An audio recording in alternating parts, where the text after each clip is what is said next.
우리는 기도할 때 하나님의 인도하심을 구하며 나아가고 있습니다. 하나님의 인도하심, 우리가 자주 하나님께 아뢰며 나아갈 때 우리는 그 과정을 모르기 때문에 긴장도 되지만은 한편으로는 우리의 기도를 들으시는 하나님께서 우리의 삶을 책임져 주시기 때문에 우리는 확신을 구하며 하나님께 구하며 나아가고 있습니다. 하나님의 인도하심, 우리가 너무나 잘 알고 있습니다. 제가 3주 전에, 한 8주 전에 인도하심에 대해서 다윗의 예를 들면서 말씀을 전하는데, 오늘 이 시간에 로마서 말씀을 통해서 하나님의 인도하심이 무엇인지를 다시 한번 깨닫고 말씀이 비추어 보아 우리의 모습을 다시금 알게 되는 그런 귀한 시간이 되기를 소망합니다. 하나님의 아들들, 우리 본문에는 하나님의 아들이라고 기록이 되어 있습니다. 그러나 우리가 영어 성경이나 다른 번역본 이런 원문들을 보면은 조금 더 정확히는 하나님의 아들들이라는 표현이 맞습니다. 그렇다고 우리의 번역된 개역 한글 개역 개정이 틀렸다는 말은 아닙니다. 이 아들이란 표현은 우리가 집합 명사로 봐서 아들들이라는 것을 포함하는 의미로 아들이라고 우리가 명명할 수 있기 때문에, 그렇다고 제가 말씀드린 것은 우리 한글 성경이 틀렸다는 말은 아닙니다. 구원받는 하나님의 자녀들을 모두 포함한다는 그런 의미로 기억하시면 됩니다. 하나님의 아들들, 누가 과연 하나님의 아들이 될 수 있을까요? 어떤 사람들이 하나님의 아들들이라고 칭함을 받았을까요? 첫 번째로는 구약의 이스라엘 사람들이 있습니다. 우리가 지금 새벽 시간에 출애굽기를 살펴보고 있습니다. 하나님께서는 모세를 통해서 이스라엘을 구원하실 때, 모세와 아론을 통해서 바로에게 예언할 때 이런 말을 합니다. 바로에게 전해라, 내 아들, 내 장자 이스라엘을 보내줘라 라는 표현을 씁니다.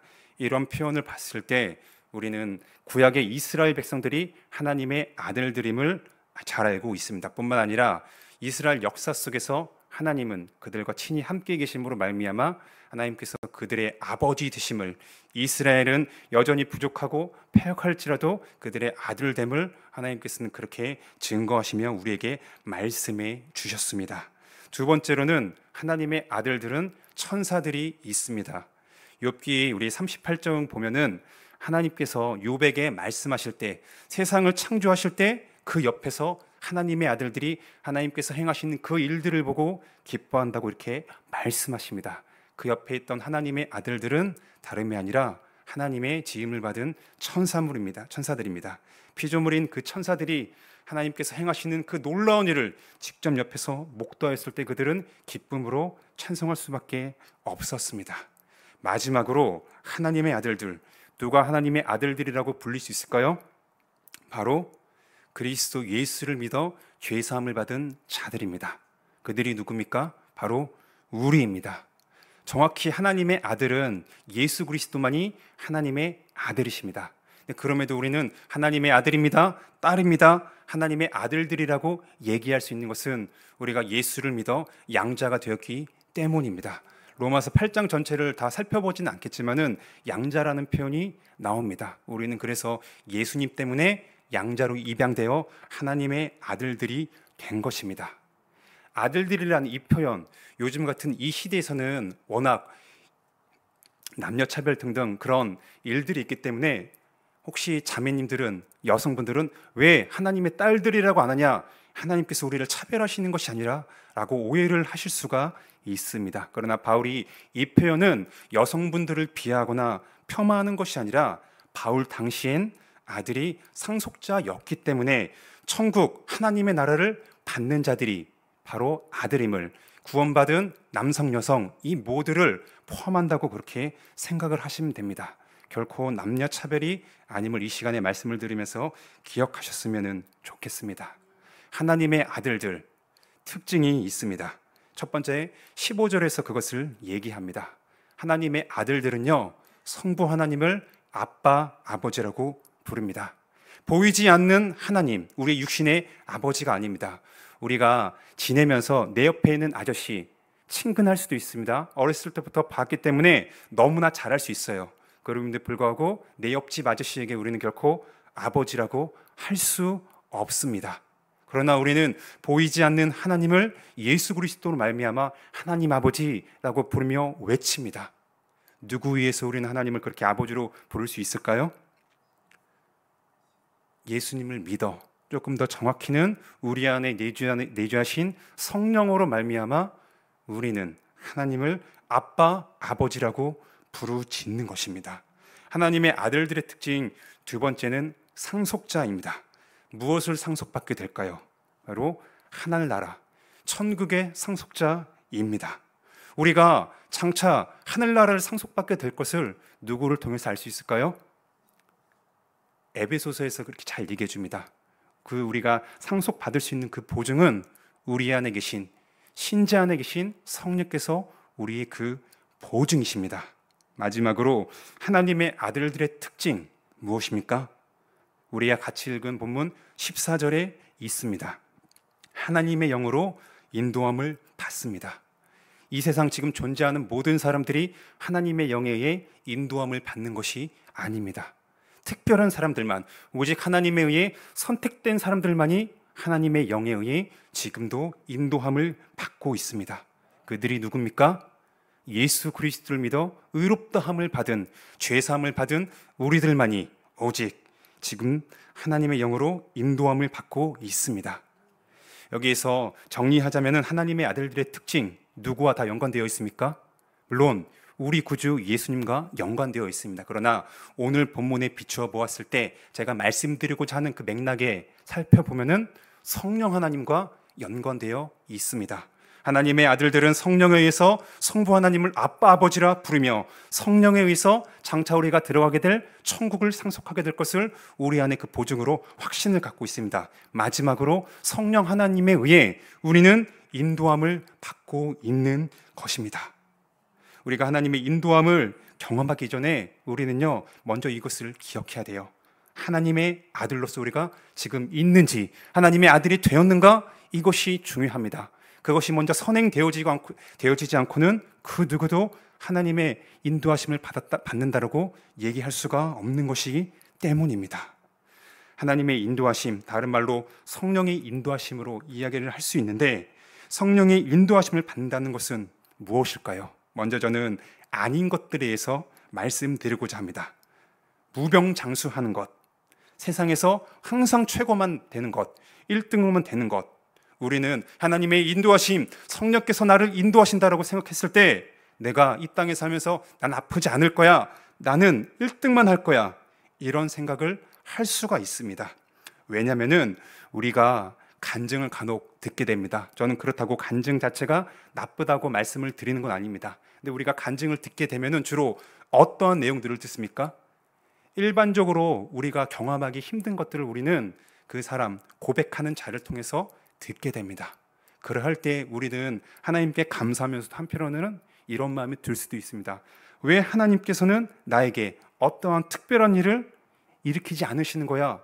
왜 저 사람에게만 저렇게 그런 놀라운 일을 이렇게 허락하시는 거지? 왜 나에게는 그런 일이 없는 거야? 이렇게 생각을 할 수가 있습니다. 뿐만 아니라 과거에 있었던 기복신앙, 그런 기복신앙이 뭡니까? 예수 그리스도를 믿으면은 다 잘 된다, 복 받는다.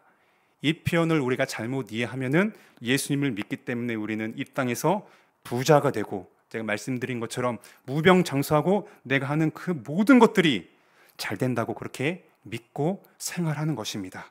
성령님의 인도하심을 우리는 무병장수나 세상에서 내가 높임을 갖고 다 잘 되는 것, 이렇게 생각을 할 수 있습니다. 그러나 이것은 하나님의 인도하심이 결코 아닙니다.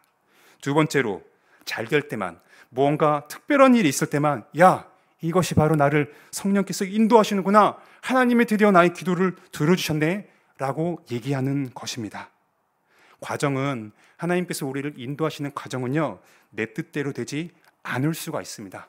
그런 경우가 사실 너무나 많아요. 그러면은 하나님의 인도하심이 과연 없는 걸까요? 아닙니다. 과정이 비록 나의 생각, 내 뜻과는 같진 않더라도 우리는 결론에 가서는 하나님이 우리를 그렇게 선하게 인도하여 주셨구나 라고 고백을 합니다. 우리는 과정을 빼놓고 결론만 얘기했을 때, 결론만 바라보고 갔을 때 과정이 힘들면은 하나님을 원망할 때가 있습니다. 우리가 너무나 잘 알다시피 욥의 고난이 있습니다. 그러나 욥의 고난은요, 그에게 반드시 필요한 거였습니다. 왜냐하면 그는 그 누구도 겪을 수 없는 어려움을 겪었지만은 그 사건을 통해서 자신이 믿고 섬기며 고백했던 하나님에 대해서 더욱더 알게 되는, 하나님과의 관계가 더욱더 친밀해지는 그런 계기가 되었기 때문에, 어려움이 있다 할지라도 하나님을 더욱더 알게 되는 하나님의 인도하심 가운데 있었기 때문에, 우리는요, 어떤 특별한 일만 있을 때만 그런 것이 아닙니다. 일상생활에서도 하나님의 인도하심은 있습니다. 그리고 우리가 같이 읽은 한 구절, 이 14절에서 인도하심, 이 단어 문법적으로만 살펴봐도 현재 진행형입니다. 성령 하나님께서 우리를 현재적으로 지금도 계속해서 인도하고 계시다는 그런 말입니다. 그래서 우리 성령 인도하심은 어떤 우리에게 특별한 일, 남들이 들었을 때 놀랄 만한 일, 그때만 인도하심이 아니라 지금 이 순간에도 우리가 미처 그것을 다 하나하나 깨우치지 못한다 할지라도, 내 뜻대로 모든 것이 다 진행되지 않는다 할지라도, 이 모든 순간, 그 모든 과정이 다 성령 하나님의 인도하심 가운데 있는 것입니다. 그러면 성령 하나님의 인도하심에 대해서 맞는 것은 무엇일까요?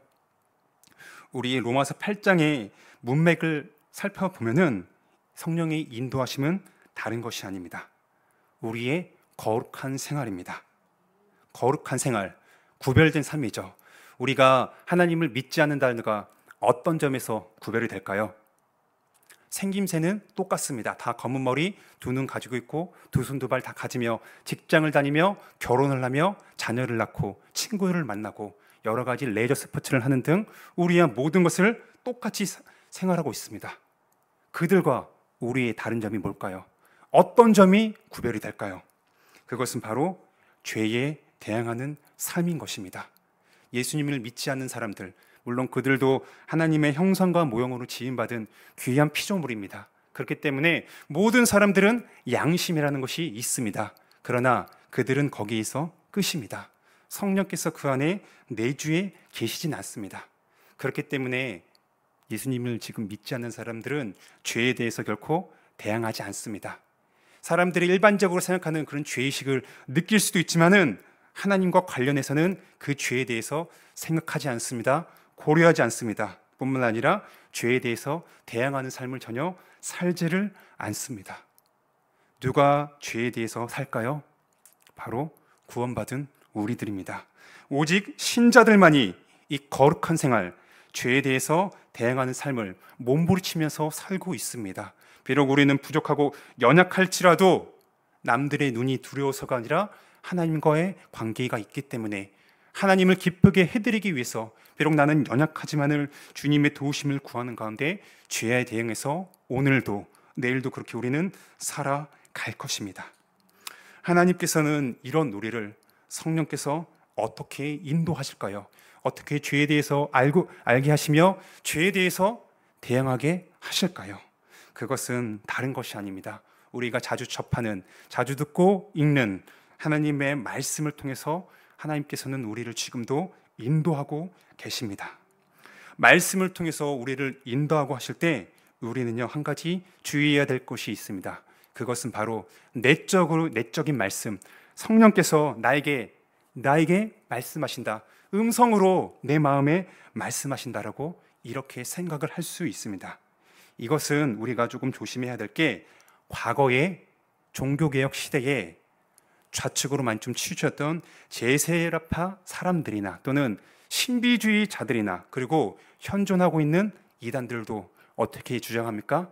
하나님이 나에게 말씀하셨어, 하나님이 나에게 음성을 들려주셨어, 이런 얘기들을 합니다. 즉 우리에게 주신 성경을 무시하고 나에게 말씀하신, 내가 내 마음속에 말씀하신 그것만이 진리야 라고 주장하면서 외칩니다. 우리의 주변의 이단들이 다 그렇게 주장하잖아요. 나에게 새로운 계시가 있다, 너희들이 모르는, 정통파라고 너희가 주장하는 너희들이 모르는 그 계시 나만 가지고 있다, 나를 따르라라고 사람들을 그렇게 지금도 미혹하지 않습니까? 그래서 우리는 말씀을 통해서 하나님이 우리를 인도하신다고 하실 때 뭐를 주의해야 되냐? 내적인 말씀, 나에게 하나님께서 말씀하셨다라는 것을 우리는 주의해야 됩니다. 하나님께서는 분명히 오늘 이 시대에도 과거 아브라함 족장 시대 때처럼 환상을 보여주실 수 있고, 그리고 얼마든지 우리에게 마음속으로 말씀을 하실 수 있습니다. 그러나 우리는요, 우리에게 기록된 하나님께서 계시로 주신 이 성경과 일치하는지 반드시 살펴봐야 됩니다. 그 기준이 우리에게는 성경 66권이기 때문에 하나님께서 어떠한 사람에게 내적인 음성을 들려주셨다, 그러면요, 그 내용과 기록된 성경의 내용은 일치해야 됩니다. 변하지 않으시는 하나님, 거짓이 없으신 하나님이기 때문에 우리가 이 성경을 기준으로 이단인지 아닌지를 구분하지 않습니까? 그래서 우리가 성령께서 우리를 인도하실 때, 말씀으로 인도하신다, 그럴 때 우리는요, 나에게 어떤 음성을 들려주셨다, 이것에 대해서 우리는 주의를 해야 되는 것입니다. 성령 하나님은 기록된 말씀을 통해서 우리에게 지금도 알려주시고 깨닫게 해주십니다. 이러할 때 성령께서는 우리에게 기계적으로 일하시는 것이 아닙니다. 지금도 우리 성도님들은 말씀을 듣고 계십니다. 말씀을 들었기 때문에 이제는 우리가 하나님의 말씀대로 100% 살 수 있는 것이 아닙니다. 우리가 자판기에 동전을 넣고 음료수를 빼먹습니다. 기계적이잖아요. 내가 동전을 넣고 버튼 누르면은 내가 원하는 것이 나옵니다. 하나님께서 우리를 그렇게 대해주시나요? 말씀을 들었으니까 이제는 기계적으로 오른팔을 들고 왼팔을 들고 그렇게 합니까? 결코 그런 것이 아닙니다. 또는 우리에게 하나님께서 최면을 걸으시거나 어떠한 암시를 걸으셔서 우리에게 마법을 부리셔서 우리가 나의 의지와는 상관없이 어쩔 수 없이 꼭두가시처럼 우리를 그렇게 대해 주시는 것이 아닙니다. 또한 우리가 기계적으로 성경만 읽기만 했을 때 그렇게 하나님의 뜻을 자동적으로 행할 수 있는 것이 아닙니다. 하나님은 우리를 말씀을 통해서 인도하실 때 우리를 지금도 인격적인 방법으로 대해 주십니다. 하나님께서 계속해서 말씀하십니다. 그래야 할 때 우리 사람은, 구원받은 우리는 그 말씀을 듣고 반응을 합니다. 그리고 하나님께서는 우리의 반응에 다시 한번 응답을 하십니다. 우리에게 억지로 어쩔 수 없이 무언가를 요구하시는 분이 아니십니다. 말씀을 깨우쳐 주십니다. 거기에 더 나아가 하나님을 향해서 실천할 그런 마음을 주십니다. 그리고 행할 능력을 우리에게 허락하여 주십니다. 성령께서 우리에게 말씀을 통해서 인도하신다고 할 때 이렇게 어느 한 측면, 지적으로나 감정적으로나 의지, 여기에 한 측면에만 쏠린 것이 아니라 전인격으로 지정이 이 모든 것을 포함해서 우리를 그렇게 지금도 인격적으로 대해 주십니다. 우리가 하나님의 말씀을 얼마나 불순종합니까? 지금까지 우리는 신앙생활하면서 하나님의 말씀을 엄청 많이 들었을 겁니다. 그래 할 때 우리는 그 말씀을 얼마나 진정으로 받아들이고 그 말씀대로 우리가 어떻게 진정으로 100% 잘 살았습니까? 아닙니다. 알면서도 우리는 하지 않을 때도 있습니다. 우리가 흔히 죄라고 했을 때 어떤 정해진 기준을 넘었을 때 이것만이 죄라고 생각을 합니다. 그러나 성경은요, 우리가 행해야 됨에도 불구하고 행하지 않는 그것 또한 하나님께서는 죄라고 말씀하십니다. 여기 있는 저부터가 말씀 많이 들었습니다. 읽었습니다. 알면서도 행하지 않는 것들이 지금도 너무나 많습니다. 그럴 때 하나님은 우리가 이제 실수했기 때문에 너는 이제 나의 아들 자격 박탈이야, 그렇게 결코 말씀하지 않으십니다. 다시 한번 우리에게 말씀하여 주십니다. 내 사랑하는 아들아, 내가 너에게 어떤 하나님이냐, 내가 너에게 어떤 일을 행하였는지 그것을 사랑스러운 음성으로 다시 한번 우리에게 들려주시면서 깨우쳐 주십니다. 하나님의 백성으로서 이 땅에 살 수 있도록 우리에게 지속적으로 말씀하여 주시는 인격적이신 하나님이십니다. 하나님의 이렇게 주권적인 인도하심 아래에 우리 사람이 책임이 있습니다. 인도하신다고 했을 때 제가 말씀드린 것처럼 기계적으로, 수동적으로 우리 구원받은 우리가 끌려가는 것이 아닙니다. 하나님의 인도하심이 있습니다. 우리는 그의 기쁨으로 자발적으로 반응합니다. 하나님께서 가시는 길에 우리는 그 옆에 아니면 뒤에 동행해서 오늘도 내일도 그렇게 한 걸음씩 나아갑니다. 구원받은 우리의 반응이 분명히 있습니다. 우리의 현재 모습은 어떠하십니까? 말씀을 오늘 새벽에도 들었고 지금도 듣고 있습니다. 우리의 모습은 과연 어떠합니까? 우리는 어떻게 하고 있는지 이 시간에 말씀에 비추어 보아 우리 자신을 정직하게 돌아봐야 됩니다. 우리는 감사함으로 자발적으로 이 들려지는 말씀에 반응을 해야 됩니다. 반응을 할 때 우리는 두 가지로 이해할 수 있습니다. 첫 번째로 우리는 그 선포되고 우리가 들려지고 읽는 말씀에 소극적으로 반응을 하기도 합니다. 우리 대표적으로 유튜브를 통해서 우리는 수많은 설교들을 듣습니다. 물론 안 듣는 것보다는 하나님의 말씀을 가까이 하고 접하는 것은 너무나 소중하고 축복된 일입니다. 그래야 할 때 우리가 조금 조심해야 될 것은 내가 오늘 유튜브 설교 들었으니까 나 이걸로 끝이야 라고 생각하는 경우가 혹시 있지는 않습니까? 하나님께서 이렇게 말씀해 주셨는데 우리는 그냥 말씀만 듣기만 하고 그 말씀에 반응해요. 우리가 어떻게 나아가야 될지, 행동을 해야 될지 거기까지는 안 나가고 있지는 않습니까? 우리는 이 소극적인 행동에 머물렀다면 더욱 적극적인 행동으로 한 걸음 나아가야 됩니다. 하나님의 말씀을 읽고 우리는 묵상하는 데까지 나아가야 됩니다. 적극적으로 그 말씀에 우리는 가까이 하며 나아가야 되는 것입니다. 우리 교회가 지금 성경대학을 하고 있습니다. 하는 목적은 다른 것이 아닙니다. 우리 구원받은 성도 한 명 한 명이 하나님의 말씀을 개인적으로 읽을 때 스스로 읽을 수 있도록 그런 힘을, 그런 관점을 세워주신 목사님들을 통해서 우리는 배우게 되는 것입니다. 그래 할 때 우리는 하나님의 말씀에 더욱더 적극적으로 반응하며 행동을 하게 되는 그런 모습입니다.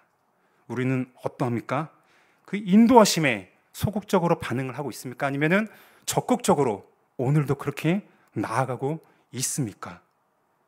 우리는 하나님께서 들려주시는 말씀에 듣는 것으로 그냥 자기 만족으로 끝나는 것이 아니라 어떻게 하면 나에게 들려주신 이 하나님의 말씀을 오늘 내가 구원받은 자로서 어떻게 살아야 될지, 나에게 허락하신 가정과 직장, 이 모든 곳에서 어떻게 살아가야 될지를 성령께 구하는 가운데 그렇게 나가야 되는 것입니다. 성령의 인도하심을 받을 때 우리는요, 어려움이 없지 않습니다. 어떤 어려움이 있습니까? 어떤 장애물과 방해물이 있습니까? 그것은요, 내 옆에 앞뒤에 있는 성도님들이 아닙니다. 우리의 방해물은요, 바로 우리 안에 있습니다. 신자 안에 있는 육신의 생각입니다. 그것이 우리의 가장 강력한 방해물입니다. 구원받은 신자는 영의 생각과 육의 생각이 함께 공존합니다. 오직 우리들만이 경험할 수 있습니다. 나에게 있어서 이 육의 생각과 영의 생각, 이 싸움이 있습니까? 그렇다면은 그분은요, 본인이 지금 나의 어떠한 점 때문에 부족하고 내가 혹시 하나님의 아들들이 아닌가 의심될 수도 있습니다. 그럴 때 내 안에 육의 생각과 하나님을 향한 거룩한 생각이 있다고 하면은 우리 안에 계신 성령님의 생각과 내 죄성이 가진 육신의 생각이 싸우고 있는 것입니다. 신자인 증거가 여기에서도 그렇게 드러나는 것입니다. 육의 생각은 우리가 사는 이 세대의 풍조를 따라가려고 합니다. 이것을 분별하기 위해서 우리는 이 세상, 우리가 사는 이 세대를 알아야 됩니다. 그렇지 않으면 세상 속에서 살고 있는 우리는 세상의 영향을 받아 우리의 생각을 마치 하나님이 우리에게 주신 생각으로 착각을 할 수가 있는 것입니다. 대표적으로 여러 가지 있겠지만은 교회라고 생각했을 때 우리 성도님들은 어떤 교회가 좋다라고 생각하십니까? 아닌 경우도 있을 겁니다. 그러나 보통을 보면은 하나님을 믿지 않는 자들도 어떤 교회가 좋은 교회라고 생각했을 때 겉으로 큽니다. 뭔가 번쩍번쩍거리고 웅장합니다. 크고 좋으면은 사람들이 많으면 뭔가 있다. 그것이 좋은 곳이라고 생각을 합니다. 우리가 사는 세상에서 그렇지 않습니까? 뭔가 크고 사람들이 많이 모이고 뭔가 밖에서 봤을 때 삐까번쩍하고 좋습니다. 그러면은 우리가 그 실체에 대해서 잘 알지 못한다 할지라도 세상 사람들은 그것에 대해서 최고라고 여깁니다. 우리가 이 세대를 분별하지 못할 때 우리 또한 주님의 교회를 세워가는 우리도 세상의 영향을 나도 모르게 받고 있어서 그렇게 주의 교회를 세워나갈 수가 있습니다. 겉으로만 그냥 뭔가 크고 웅장해 보이면은 하나님께서 기뻐하시겠지, 그렇게 우리는 오해를 할 수가 있습니다. 자녀는 부모의 거울이라는 말이 있습니다. 사람은 이 말처럼 자신이 보고 배운 것들을 그대로 따라합니다. 그렇기 때문에 우리의 주변 환경은 너무나 중요하죠. 우리가 살아갈 때 육신의 건강만이 아니라 영의 건강도 우리는 챙겨야 합니다. 우리가 육신의 건강을 위해서 조금 더 오래 살고 건강하게 살기 위해서 얼마나 노력합니까? 헬스도 많이 합니다. 건강식품 많이 먹습니다. 이와 비례해서 구원받은 우리는 과연 영의 성장을 위해서 얼마나 노력하며 나아가고 있습니까? 하나님의 인도하심을 구하는 우리가 얼마나 그 음성을 귀 기울이며 그 음성에, 그 말씀에 적극적으로 반응을 하고 있습니까? 우리는 이 시간을 통해서 우리의 모습을 비추어 보며 하나님께 나아가야 됩니다. 혹자는 나는 시간이 너무 없어요, 그렇게 말씀하시는 분이 계실 수도 있습니다. 사람에 따라 하루 일과가 다르기 때문에 저도 어떻게 일괄적으로는 말씀을 드릴 수는 없습니다. 정말 어떤 분은 시간이 없을 정도로 잠을 줄여가면서까지 사시는 분이 계실 수도 있어요. 그럼에도 우리가 하나님께서 나에게 주신 그 하루의 시간 어떻게 사용하고 있는지 돌아봅시다. 정말 우리가 시간이 부족해서 그런지, 없어서 그런지, 아니면은 하나님을 향한 마음이 부족해서 그런지, 영의 생각보다 나의 육신의 건강을 위해서 더 그렇게 생각하며 행동을 하는 것은 아닌지 우리는 돌아봐야 됩니다. 영의 생각을 키우기 위해서 우리는 육신의 몸처럼 그렇게 노력을 해야 되는 겁니다. 단순히 성경 100번 읽고 유튜브 10편 보고 이게 아니라 성령 하나님께 은혜를 구하는 가운데 우리는 한 걸음씩 나아가야 됩니다. 성령께 가까이 나가야 합니다. 그래야 우리가 하나님의 아들들임을, 성령 하나님의 인도하심을 받고 있음이 우리가 사는 이 세상에서 자연스럽게 드러나게 될 것입니다. 우리가 11월 달에 어느 큰 행사를 계획하고 있습니다. 엘리베이터 타셨을 때 오른쪽에 있는 포스터 다 보셨나요? 주일날 광고도 나갔습니다. 우리가 어떤 것을 기대하면서 기도하며 지금 나아가고 있습니까? 우리 주변에 예수님을 믿지 않는 사람들에게 주님을 전하면서 교회로 초청하여 복음 메시지를 들을 수 있도록 우리는 그것을 계획하며 나아가고 있습니다. 우리 주변에 지금도 수많은 불신자들이 있습니다. 요즘에는 우리 기독교가 세상으로부터 많이 욕을 먹기 때문에 직접적으로 복음을 전하는 게 결코 쉽지는 않은 것은 사실입니다. 그리할 때 우리는 내가 비록 나의 입술을 통해서 지금 주님을 전하지 못한다 할지라도 우리가 이날 우리 교회에서 이웃 초청 잔치를 하는데 나와 함께 같이 갈래? 오실래요? 라고 권면을 할 수 있습니다. 그럴 때 우리의 말을 듣는 그들이 무엇을 보고 우리 교회, 우리의 말을 듣고 발걸음을 향하겠습니까? 다른 것이 아닙니다. 바로 우리가 성령 하나님의 인도하심을 받는 생활, 그것이 우리의 가정과 직장, 이 모든 곳에서 드러날 때, 신자로서의 거룩한 삶이 드러났을 때 우리가 전하는 메시지는 더욱더 힘을 얻게 될 것입니다. 예수님의 사도들이 주님을 전할 때 하나님께서 표적을 통해서 그 사실이 진짜임을 확증하셨던 것처럼 우리가 전하는 예수님, 믿고 따르는 우리 주님이 정말로 살아계시며 우리 하나님의 아들들이 성령 하나님의 인도하심을 받는다는 그것을 우리의 말과 행동을 통해서 자연스럽게 드러날 때 우리가 먼저 교회 가자 얘기 안 한다 할지라도 그들이 우리의 모습을 통해서 하나님에 대해 궁금해할 것입니다. 한 번쯤은 교회에 가고 싶어 할 것입니다. 하나님의 인도하심, 뭔가 특별한 일이 있을 때만이 있는 것이 아닙니다. 우리가 오늘 살아갔던 삶, 내일도 살아갈 삶, 앞으로도 살아갈 그 일상의 삶 속에서 우리는 내가 알든 모르든 간에 성령께서 우리를 지금도 인도하고 계십니다. 하나님의 이 인도하심 가운데 우리는요, 억지로 어쩔 수 없이 수동적으로 끌려가는 것이 아닙니다. 성령께서 우리를 말씀을 통해서 깨우쳐 주시고 그렇게 인도하여 주실 때 우리는요, 소극적으로 있기보다는 조금 더 적극적으로 반응을 하며 나아갑시다. 그래야 할 때 우리가 계속해서 기도하며 나은 것처럼 예수님께서 우리에게 말씀하신 세상의 빛이 되고 소금이 되라, 이것이 내가 억지로 되어서 말한다고 다짐한다고 되는 것이 아니라 우리의 삶 가운데 스스로 자연스럽게 나타날 줄로 믿습니다. 그것을 기억하면서 성령 하나님의 인도하심을 받고 경험하여 우리를 구원하신 하나님께 감사와 영광을 돌리는 우리 모든 식구들이 되기를 주님의 이름으로 축원합니다. 기도하겠습니다.